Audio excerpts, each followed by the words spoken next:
we got to talk about Casey Goodson Jr. He was a 23-year-old shot in the back by a Franklin County SWAT member. He was just carrying a sub from Subway, got home, and unfortunately he was shot in the back because they claimed that they saw a man waving a gun. Wasn't really the person that they were looking for, but for some reason decided to shoot. Thoughts? Yeah, this is I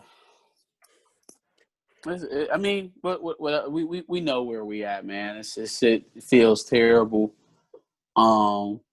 It's another one of these cases, man, that's just like full of questions. It's full of inconsistencies. So they were there raiding, trying to find somebody else, right? Another one of these instances where we're looking for somebody black and then somebody black ends up dead. Not the right black, but just somebody black. Right? So they were trying to raid somebody's house, and then apparently the SWAT officer who shot Casey in the back, mind you, saw him driving by flashing a gun at the police. It's just like, it's not even believable. Like, why? Oh, look, somebody getting fucking raided. Let me show the police my gun. They don't even make that shit. Don't read it all, man. It's like, as a person with a concealed carry, why would he be so with a concealed carry license? Like, I'm trying to figure out, man. Carry. Let's take the concealed carry. Why would a black person in the heat of America, the way it is, wave a gun at a cop? Look at somebody, at a cop.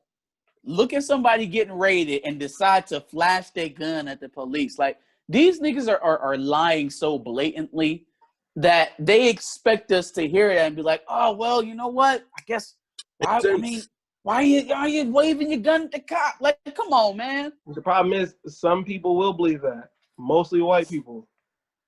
That's fuck shit. They'll take that at face value immediately and try to argue with that. It just doesn't make any fucking sense at all. It doesn't. And then how did we go from he flashed his gun at us while he was driving by till we shot him in the back? How the fuck does that happen?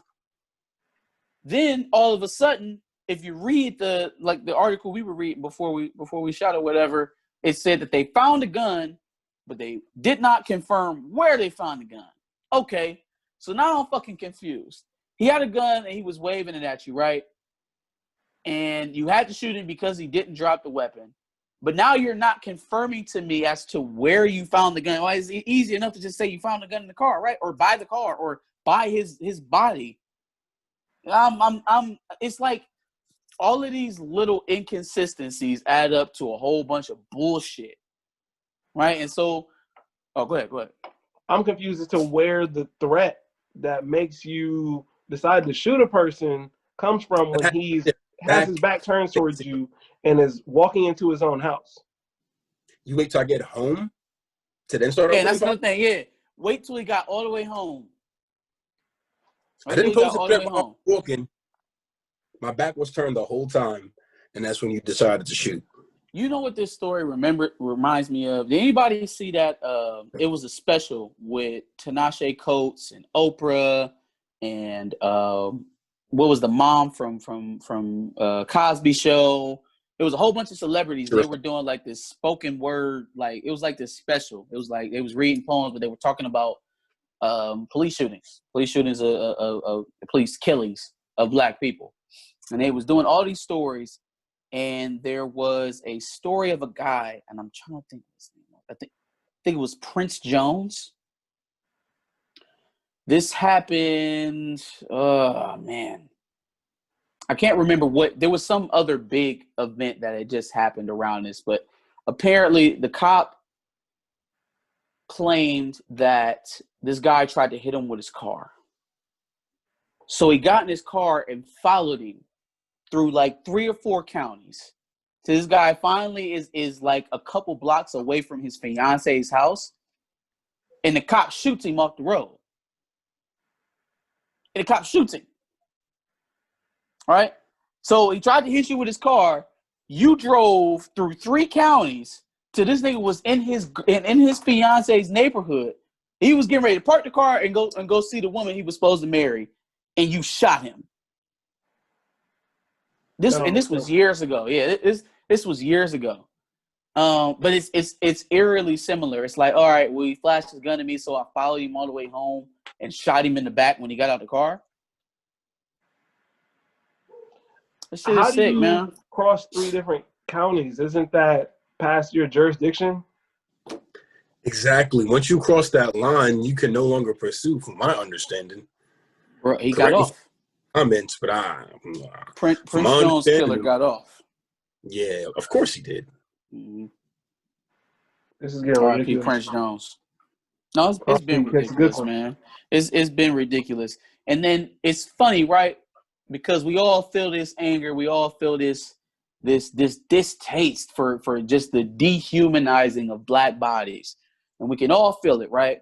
But then why isn't that people can't look at figures like Jim Clyburn or even Barack Obama at this point and see how they are actively and proactively stopping any type of substantive change by calling calls for defunding the police sloganeering, by telling despite people the that "Yes We Can" sloganeering he did in order to get you know what the difference was between "Yes We Can" and defund the police?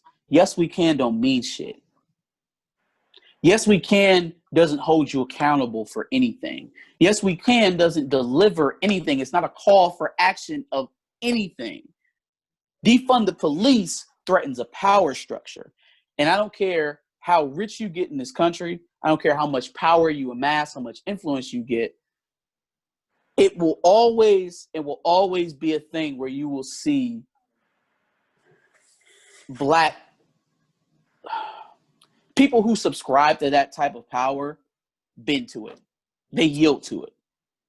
Right? If you're Barack Obama and at this point you're going out here telling people that you're going to take a vaccination on camera to make sure that Americans take it, similar to how you drunk some Flint water to try to convince everybody that it was still drinkable and it's not drinkable today, 4 years after your presidency ended, right? If you're willing to do those things so blatantly to mislead your people, yeah. Why do we still listen to the people like this? Why do we still hold these people to a certain esteem for which they don't deserve? Because every established black person is supposed to be the savior of all Negroes. Because Obama's black. T.I. is supposed to save us. What's another established nigga that they want us to listen to and we go by their code? Like, yeah, like it's crazy because it's like not these niggas are not the saviors, nigga. They're not nigga Jesus nigga, or whatever you want to call it. They're not the ones that are gonna drop down and save us from whatever it is. So stop using that as the benchmark. Sometimes when we get into these political discussions, it becomes like a very nuanced conversation when you talk about, policy directives and things like that. It's different, but like we're talking about black people being murdered. Like let's just be completely plain about it, man. This is murder. This is murder. There is only one moral stance to take on this subject. Only one. I don't want to hear anything about reform. Reform doesn't work. We got 8 years of reform under Obama. We got 8 years of racial bias training under Obama. We had that already. And now that there is a visceral voice coming from the people, right? The people on the ground level, protesters, mothers of slain black children, calling for you to defund the police, and you'll stand your black ass up there and tell people that sloganeering is what lost you some house seats? That defund the police is too strong a language? Y'all gotta wake up, man. Some of these chosen Negroes is not choosing you. Some of these black people that y'all love to exalt are not working for you. They're not, and they're not speaking in your best interest. They're working for the Democratic Party. Niggas is out to benefit themselves and them family. They don't give a fuck about the common person. Not even common nigga. The common person. As long as whatever bullshit I spew on this pedestal fits for me and my family, keeps us protected, keeps my money in my bank the way it is, Fuck the rest of y'all. But because I'm Imagine this being hard-thinking person, I'm going to be looked at a different way. Bullshit. Bullshit. Bullshit.